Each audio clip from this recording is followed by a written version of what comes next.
Hello Madhu. నమస్కారం engineer బాబు. నమస్కారం నమస్కారం. ఇన్స్పెక్టర్ బాబు గారు కూడా వచ్చారే. నిన్ను అరెస్ట్ చేయడానికి. నేనేం తప్పు చేశానండి? బరువు బాధ్యతలు సక్రమంగా నిర్వర్తిస్తూ మరీ మంచివాడు అయిపోయినందుకు. మిస్టర్ మధు బాబు, వర్క్ ప్రోగ్రెస్ చాలా బాగుంది. వానలు పడేలోగా పని పూర్తి అయిపోతుంది అనుకుంటాను. మనసు పెడితే ఏ పైన అయిపోతుంది బాబు. వానలు పడేదాకా ఎందుకు, వారం రోజుల్లోనే పూర్తి అవుతుంది. ఒరే అబ్బులు, 2 స్పెషల్ టీ తీసుకురారా. 2 స్పెషల్. నేను టీ తీసుకోను. మరి ఒక చిన్న పెగ్. ఇన్స్పెక్టర్ బాబు, నా చరిత్ర పూర్తిగా చెప్పేశారన్నమాట.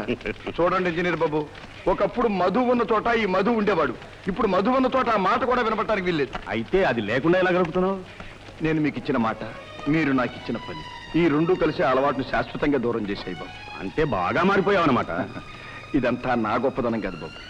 మరి పూలు పూసేది మొక్క అయినా ఆ గొప్పదనం ఆ మొక్క నాటిన వాడిది, నీరు పోసిన వాడిది. ఏమంటారు ఇంజనీర్ బాబు? అనడానికి ఏముంది మధు, నాకు చాలా ఆనందంగా ఉంది. ఒక్క మనిషిలోని మార్పు 100 మంది మనుషులకు ఉపయోగపడుతుందంటే అది నిజంగా చాలా గొప్ప విషయం. వెల్ ఆనంద్, నేను ఇంకా 2-3 సైట్ సర్వే చేసుకోవాలి. బయలుదేరదామా? బాబు మరి టీ తీసుకెళ్ళండి. అబ్బులో. లేదు మధు, నేను చాలా అర్జెంటుగా వెళ్ళాలి. మరోసారి వస్తాను. టీ కోసం కాదు, నీ కోసం. అట్లాగే బాబు. రైట్ మధు. ఆనంద్, ఏది రాయో ఏది రత్నమో అంచనా వేయడంలో నీ అభిప్రాయమే చాలా కరెక్ట్ అని ఒప్పుకుంటున్నాను. ఎవరిని గురించి నువ్వు అనేది? మధు గురించే. ఆ రోజు అతనికి ఉద్యోగం ఇవ్వమని చెప్పినప్పుడు అతను మారతాడు, మనిషి అవుతాడు, 10 మందికి మార్గదర్శకుడు అవుతాడని కదా నువ్వు అన్నా. ఇవాళ కరెక్ట్ గా అదే జరిగింది. చూడు ప్రసాద్, శక్తివంతుడైన మనిషిని మంచికి చెడుకి రెంటికి ఉపయోగించుకోవచ్చు. ఎలా ఉపయోగించుకోవాలి అనేది సమాజం నిర్ణయించుకోవాలి. మధును మంచి దారికి తిప్పితే అతను ఎంతో మందికి మేలు చేయగలడని అందుకే నాకు అనిపించింది. పశువు మనిషిగా మారుతుందని నీ ఊహాశక్తికి హ్యాట్స్ ఆఫ్. పొరపాటు పడ్డావు. స్వతహాగా పశువు అయితే మారకపోవచ్చు, కానీ పరిస్థితుల వల్ల పశువైన ప్రతి మనిషి మారతాడు, మారి తీరతాడు. వెల్, 73 వెంకే 3 మల్లమ్మ 2 2 వెంకటలక్ష్మి 2 2 కట్టమని పూర్తయిందిగా. మంగ, మీరు ఊరికి వెళ్ళండి. నేను బస్తీకి వెళ్ళి ఇంజనీర్ గారితో లెక్కలు పూర్తి చేసుకోవాలి.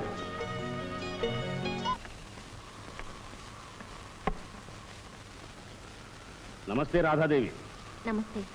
మీ ఆలయం ఈ రోజుకు మూసేశారా? ఆలయమా? అదేనండి, చదువు చెప్పే వాళ్ళకి వినేవాళ్ళకి బడే గుడి అంటారుగా. మీరు ఈ మధ్య ఊర్లో ఉన్నట్లేరే? లేను, డ్యూటీ మీద దావుర్లంక వెళ్ళాను. అన్నట్టు అక్కడ ఒక అద్భుతం చూశాను. ఏమిటది? ఒక మనిషి 1000 మందికి ఆవేశమై, ఉత్సాహమై, ఊపిరై అసాధ్యమైన ఒక కట్టడాన్ని అతి సులువుగా పూర్తి చేశాడు. ఎవరిని గురించి మీరు చెప్పేది? మధు గురించి. ఆ దావుర్లంక గట్టు పని వృత్తిగా కాకుండా కర్తవ్యంగా తీసుకుని పూర్తి చేశాడు. అంత బుద్ధిమంతుణ్ణి, పనిమంతుణ్ణి నేను ఎక్కడ చూడలేదు. మత్స్య మందు చెల్లి మనుషుల్ని మాయ చేయడం అతనికి అలవాటే. అతని మాయకు మీరు కూడా లొంగినట్టున్నారు. మాయకు కాదు, మంచితనాన్ని. అమాయకురాలైన గౌరు నాశనం చేసిన మనిషి మంచివాడంటారా? ఆ విషయంలో అందరిలాగే మీరు పొరపాటు పడ్డారు. రాధాదేవి గారు, గౌరి తల్లి కావడానికి, ఆమె చావడానికి కారణం మధు కాదు. అసలు ఆమె చావలేదు, చంపబడింది. ఏమిటి విననేది? అవును, ఆ కేసును గురించి మేము ఇప్పుడు దర్యాప్తు చేస్తున్నాం. అంతేకాదు, ఆ సమయంలో మధు జైల్లో ఉన్నాడు కనుక గౌరి హత్యకి అతనికి ఏ సంబంధం లేదు. అంటే తాతగారి డబ్బు దొంగతనం చేయడం కూడా అబద్ధమేనంటారా? అతన్ని అడ్డు తప్పించడం కోసం ఎవరో ఆ పని చేసి అతని మీద నెట్టుండొచ్చుగా. మరి సాక్ష్యాలు? సాక్ష్యాల్ని సృష్టించడం, చట్టాల్ని వంచడం దుర్మార్గులకి చాలా తేలికైన పని. అన్ని నిజాల్ని కాలమే బయట పెడుతుంది. రాధాదేవి గారు, మధు తాగుబోతని, తిరుగుబోతని నేను కూడా మొదట్లో మీకంటే ఎక్కువగానే అసహించుకున్నాను. కానీ అతనికి సన్నిహితున్నయిన తరువాత అతనిలో ఎంత నీతి, నిజాయితీ దాగి ఉందో నాకు అర్థమైంది. నాలాగే మీరు కూడా ఆ నిజాన్ని త్వరలోనే గుర్తిస్తారని నా నమ్మకం. ఎట్టాగయ్యా, నా ఆరోగ్యం బాగోలేదు, లేవలేని స్థితిలో ఉన్నాను. నా మాట విని వేరే ఊరి డాక్టర్ని తీసుకెళ్ళు. కాదు బాబు, అప్పటిదాకా నా కూతురు ప్రాణాలతో ఉంటుందని నమ్మకం లేదు. ఏంటయ్యా, ఏం జరిగింది? నాకు ఒక్క కూతురమ్మా. నెలల నుండి నొప్పులు పడుతోంది.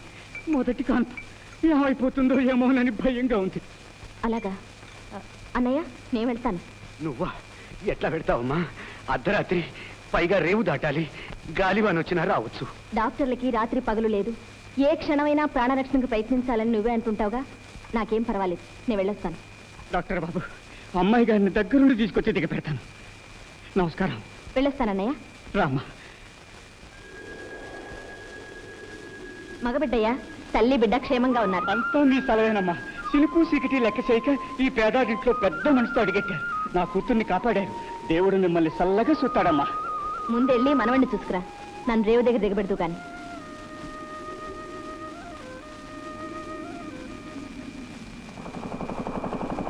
ఒరే అబ్బిగా ఒరే కాయ అక్కడ కనపడదరా మాట్లాడరా చలి చంపేస్తుందిరా చలి చీకటి పైన నెట్టికెక్కే నాటు సరుకు ఇవన్నీ ఉంటే ఏదో చేయాలనిపిస్తుంది.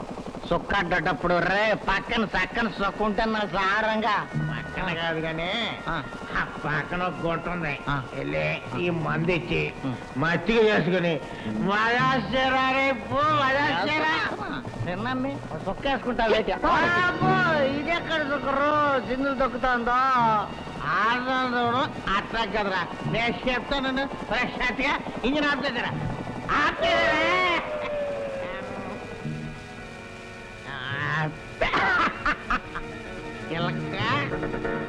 ఏం తెలియదు కానీ చెప్తా నేను మర్యాదగా ప్రవర్తించు.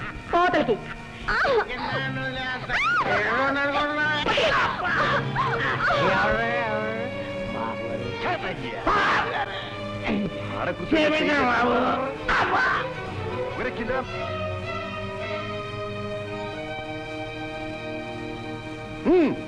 ఇంజన్ స్టార్ట్ చేయండి.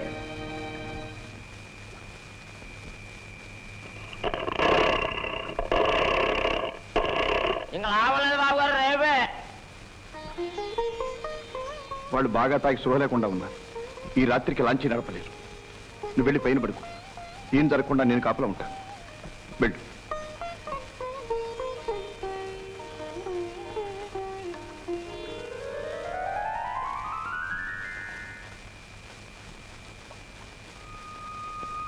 బాబు గారు జరిగిన దాని సిగ్గుతో సావాలనిపిస్తుంది బాబు.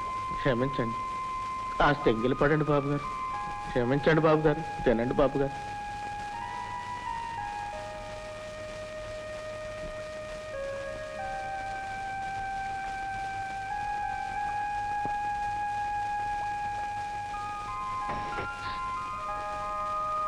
ఇదిగో భోజనం. నాకు ఆకలి లేదు. కోపం నా మీద ఉండొచ్చు, కానీ తినకపోవడానికి అన్నం ఏం చేసింది? ఆకలితో బాధపడొచ్చు కానీ నా చేతితో పెట్టిన అన్నం మాత్రం తినడానికి వీల్లేదు.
ఎదురీతకు అంతం లేదా, నా మదిలో రేగే గాయం మానిపోదా. ఎదురీతకు అంతం లేదా, నా మదిలో రేగే గాయం మానిపోదా. వాడిన ప్రేమ వసంతం ఏనాడైనా వికసించిరాదా. ఎదురీతకు అంతం లేదా, నా మదిలో రేగే గాయం మానిపోదా.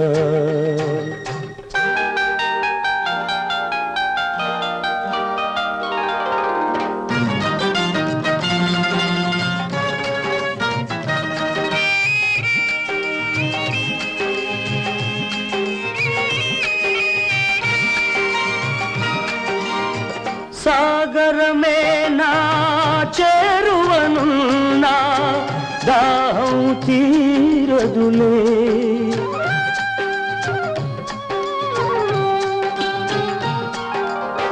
తీరాలేవో చేరుతూ ఉన్నా దూరం మారదులే.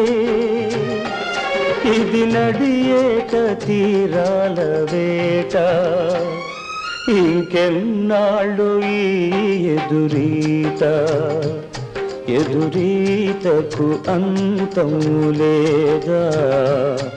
నా మదిలో రేగే గాయం మానిపోదా.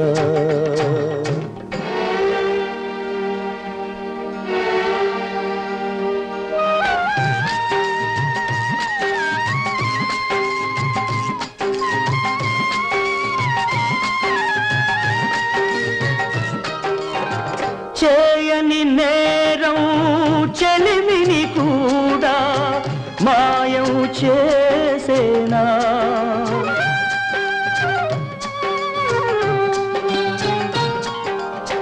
మాసిన మదిలో మమతను కూడా గాయం చేసేనా.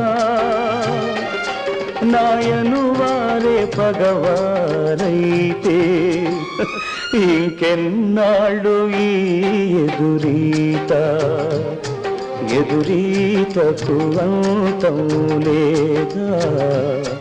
నా మదిలో రేగే గాయం మానిపోదా. వాడిన ప్రేమ వసంతం ఏనాడైనా వికసించిరాదా. ఎదురీతకు అంతం లేదా. నా మదిలో రేగే గాయం మానిపోదా. ఈ వీడియో మీకు నచ్చినట్లయితే లైక్ చేయండి, షేర్ చేయండి. ఇలాంటి మరిన్ని సరికొత్త సినిమా వీడియోల కోసం ఛానల్ని సబ్స్క్రైబ్ చేయండి. అలాగే ఇక్కడ ఉండే ఈ గంట సింబల్ని క్లిక్ చేయండి. మేము అప్డేట్ చేసే ప్రతి వీడియో నోటిఫికేషన్స్ మీకు వచ్చేస్తాయి.